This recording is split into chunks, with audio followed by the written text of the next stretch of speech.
Assalamualaikum warahmatullahi wabarakatuh. Selamat malam. Hari ini tanggal 31 Mei 2022. Dengan saya Taufan Adinata. Saya akan berbagi pengalaman saya hari ini dan menjadi pelajaran untuk saya pribadi. Saudara, sahabat, keluarga, dan jejaring kerja saya, semuanya pada hari ini adalah hari yang sangat-sangat indah bagi saya. Hari ini saya banyak tersenyum. Pelajaran saya hari ini adalah tersenyum. Tersenyum salah satunya adalah berusaha untuk memahami komunikasi yang efektif dan berempati terhadap segala sesuatu. Tapi sebelumnya saya ingin sampaikan bahwa atau disclaimer untuk saya adalah ini murni adalah perjalanan saya hari ini. Dan jika pun ada yang baik bisa diambil, jika yang salah pun bisa menjadi pelajaran untuk kita semuanya. Dan saya bukan ahli dalam bidang pengembangan diri. Saya hanya al-fakir yang berusaha untuk selalu berusaha untuk bisa lebih baik dari hari ke hari. Bapak, Ibu, saudara, dan keluarga saya semuanya, dan sahabat-sahabat semuanya.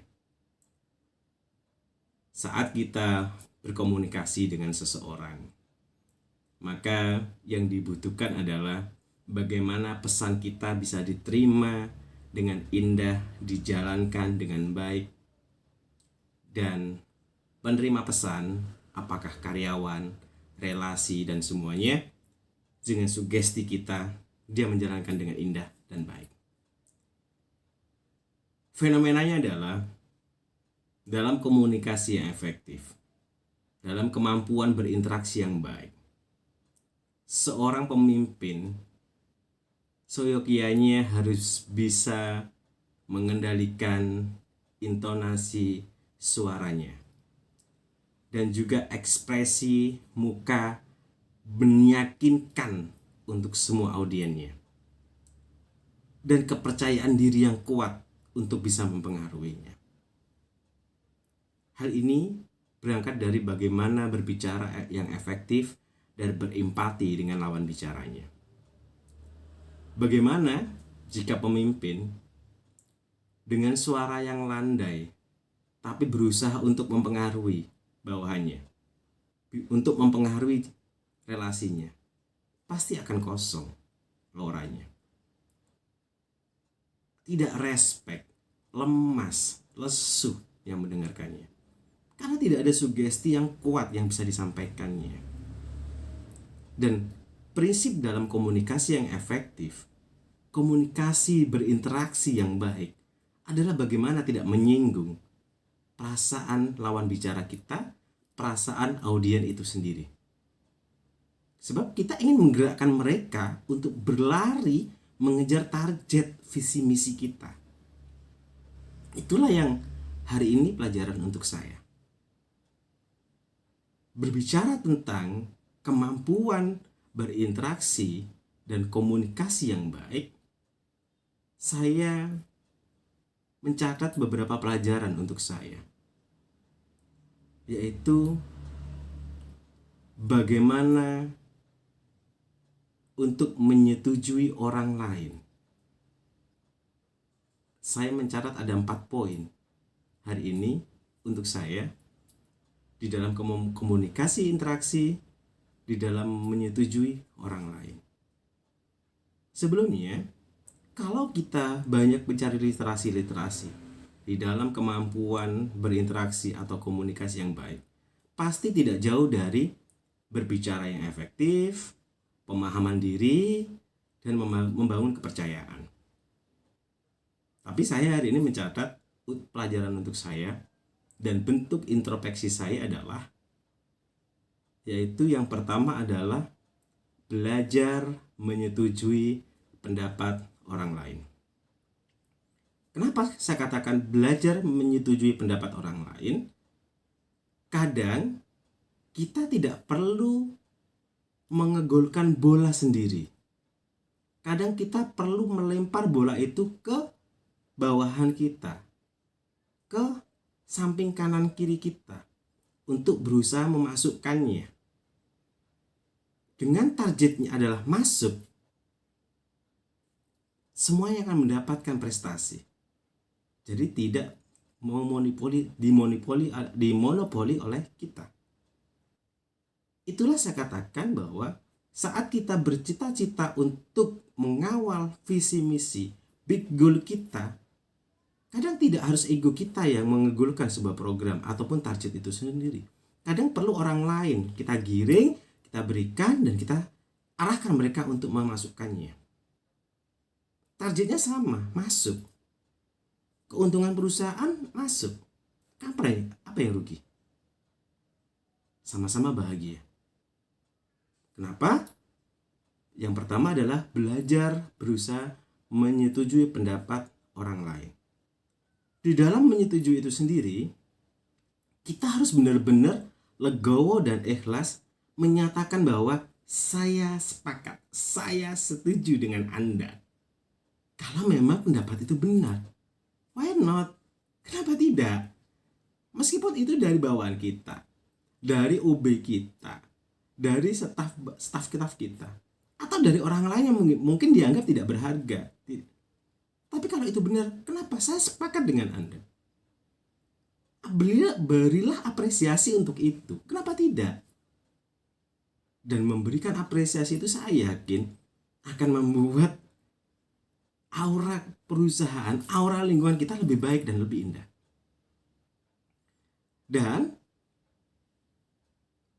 jangan katakan tidak setuju kecuali memang perlu untuk dikoreksi dan memang sedikit kesalahannya. Itu aja. Kita sebagai pemimpin bisa ngukurlah bagaimana resiko tinggi, resiko rendahnya. Kalau memang itu resikonya rendah, setujui aja. Berilah apresiasi dengan dikemas dengan bahasa yang lebih baik dan dirumuskan lebih baik, lebih halus. Indah untuk kita semuanya. Jadi yang pertama adalah belajar berusaha menyetujui pendapat orang lain. Yang kedua, pelajaran untuk saya adalah akui bahwa saya salah. Akui kita salah. Kalau memang kita melanggar tupoksi, melanggar KPI yang ada, SOP yang ada, pedoman yang ada, asas yang ada. Nggak perlu kita beralibi mencari kambing hitam, beralibi dengan alasan-alasan yang lain. Nggak perlu. Akui aja kalau memang kita salah.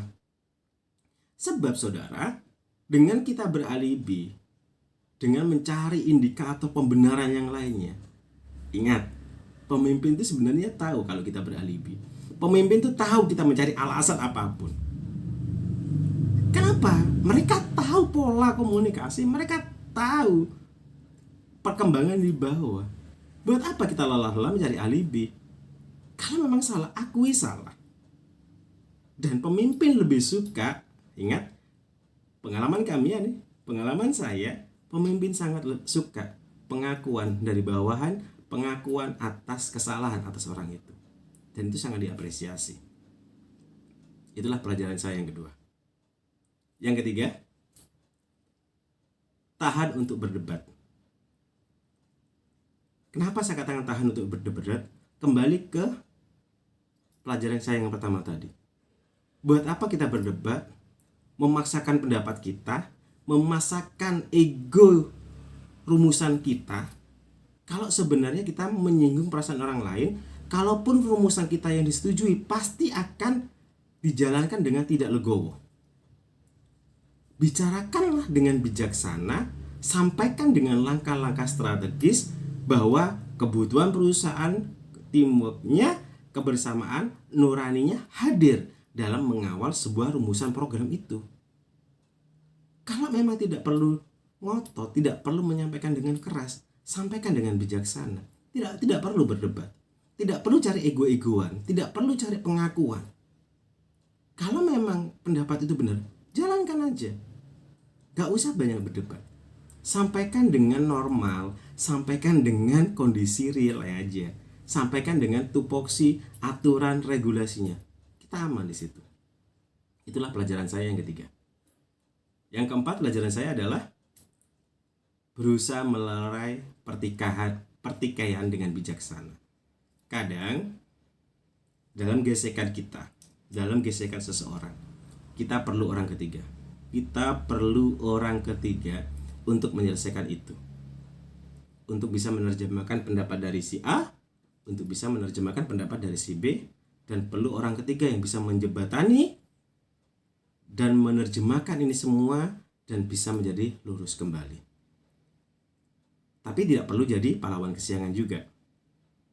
Jadi, melerai pertikaian, kita berusaha ada friksi-friksi di sekitar kita tidak ikut andil dalam friksi itu, tapi kita bisa meredamnya dan meluruskannya. Lambat laun, waktu, dan hitungan menit, hitungan jam, pasti masalah itu tidak akan pernah berlarut-larut. Itulah pelajaran saya hari ini. Jadi, pelajaran dari interaksi komunikasi yang efektif hari ini ada 4, yaitu belajar menyetujui pendapat orang lain, akui jika saya salah, tahan diri untuk tidak berdebat, lerai pertikaian dengan bijaksana. Dengan saya, Taufan Adinata, terima kasih, sukses untuk kita semuanya. Assalamualaikum warahmatullahi wabarakatuh.